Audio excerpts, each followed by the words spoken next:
The Nirala TV. तो दोस्तों, उम्मीद है आप सब बढ़िया होंगे। दोस्तों, आज बात करते हैं एक और कानून की, जो यूएपीए की तरह बहुत ही सख्त कानून है, जिसके बारे में हर किसी व्यक्ति को जानकारी होना बहुत ज़रूरी हो जाता है, ख़ास तौर पर आज के देश के माहौल में, जिसके कारण कई बार हम गलतियां कर जाते हैं और पता भी नहीं चल पाता। तो चलिए बात करते हैं आज एनएसए यानी नेशनल सिक्योरिटी एक्ट, हिंदी में राष्ट्रीय सुरक्षा कानून रासुका के बारे में। ये एक ऐसा कानून है जिसके तहत किसी खास खतरे के चलते व्यक्ति को हिरासत में लिया जा सकता है। अगर स्थानीय प्रशासन को किसी शख्स से देश की सुरक्षा और सद्भाव का संकट हो, या आसान शब्दों में कहें किसी व्यक्ति से किसी तरह के हंगामे, लड़ाई, दंगे का खतरा महसूस हो, तो ऐसा होने से पहले ही स्थानीय प्रशासन उसे हिरासत में ले सकता है। यह कानून उस व्यक्ति को महीनों तक हिरासत में रखने का अधिकार भी देता है। इस कानून को 23 सितंबर 1980 में श्रीमती इंदिरा गांधी सरकार में बनाया गया था, जो कि देश की सुरक्षा के लिए सरकार को ज़्यादा ताकत देता है। कुल मिलाकर ये कानून सरकार को किसी भी संदिग्ध व्यक्ति की गिरफ्तारी की शक्ति देता है। इस कानून का इस्तेमाल जिलाधिकारी, पुलिस आयुक्त, राज्य सरकार अपने सीमित दायरे में कर सकती है। अगर सरकार को लगे कि कोई व्यक्ति बिना किसी मतलब के देश में रह रहा है और उसे गिरफ्तार करने की ज़रूरत है, तो सरकार उसे भी गिरफ्तार करवा सकती है। इसी पर बोलते हुए नालसर यूनिवर्सिटी हैदराबाद के वाइस चांसलर फैजान मुस्तफ़ा का कहना है कि एनएसए कानून में यह बताया ही नहीं गया कि नेशनल सिक्योरिटी एक्ट है क्या। ये कानून सिर्फ इस बात की जानकारी देता है कि किस स्थिति में खतरा महसूस होने पर गिरफ्तारी की जा सकती है। एनएसए के सेक्शन 3 का सब क्लॉज 2 सरकार को गिरफ्तारी की ताकत देता है।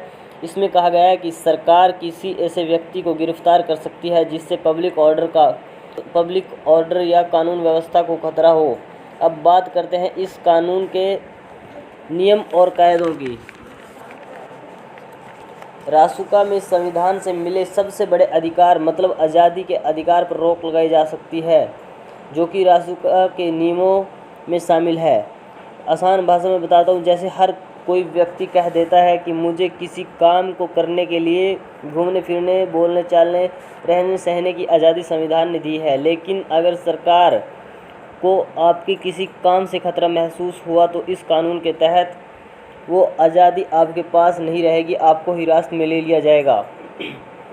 दोस्तों, इस कानून के तहत किसी भी व्यक्ति को 3 महीने तक बिना जमानत के हिरासत में रखा जा सकता है। दूसरा, ज़रूरत पड़ने पर 3-3 महीने की हिरासत अवधि बढ़ाई भी जा सकती है। रासुका के तहत किसी भी संदिग्ध व्यक्ति यानी जिस पर शक हो, उसको बिना किसी आरोप लगाए 12 महीने तक जेल में रखा जा सकता है।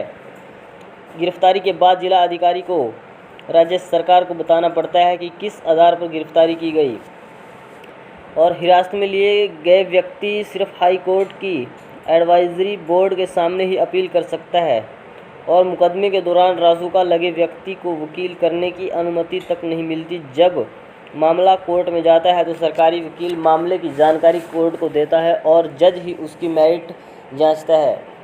दोस्तों, रासुका को लेकर उठने वाले सवालों पर एक नज़र।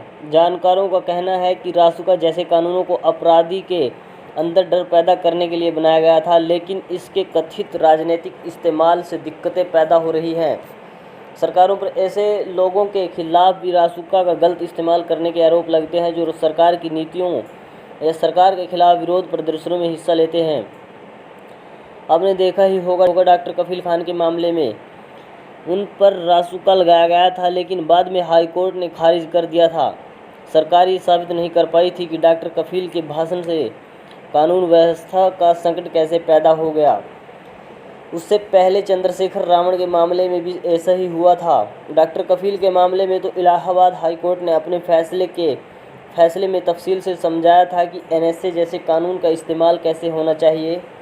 कोर्ट का कहना था कि ऐसे सख्त कानून का इस्तेमाल बहुत ही अभूतपूर्व स्थिति में, जब और कोई रास्ता ना मिलने पर ही किया जाए। दोस्तों, उम्मीद है आपको ये हमारी छोटी सी कोशिश एनएसए कानून को लेकर हमने जो बताई समझ में आई होगी। तो उम्मीद करता हूँ आप इस चीज़ का ख्याल रखेंगे कि ऐसी स्थिति खुद से उत्पन्न ना हो कि फिर पछताना पड़े। सावधान रहे, सतर्क रहे। दोस्तों अब एक खबर भी आपको बता देता हूँ। पिछले साल कोरोना महामारी के दौरान तबलीगी जमात पर मीडिया ने खूब घटिया रिपोर्ट चलाई थी, जो कि पूरी तरह से फर्जी और मैनिपुलेटेड थी, जिसमें हर तरह से कोरोना को फैलाने के लिए तबलीगी जमात को जिम्मेदार ठहराया गया था। और मीडिया के उस नफरती वायरस का असर उस समय इतना हावी हो गया था कि भारतीय समाज के अंदर हर कोई मुसलमानों को नफ़रत की निगाह से देखने लगा था। लोग मुसलमानों से ख़रीदारी तो क्या करते, बात तक करना छोड़ गए थे। न्यूज़ 18 जो भारत के सबसे अमीर व्यक्ति अंबानी का चैनल है, उसने भी खूब घटिया रिपोर्टिंग की थी तबलीगी जमात को लेकर। लेकिन दोस्तों उस समय के कार्यक्रमों को अब उसने गलत बताते हुए तबलीगी जमात और मुसलमानों से माफ़ी मांगी है। लेकिन अब माफ़ी मांगने से क्या फ़ायदा, ये समझ से परे है।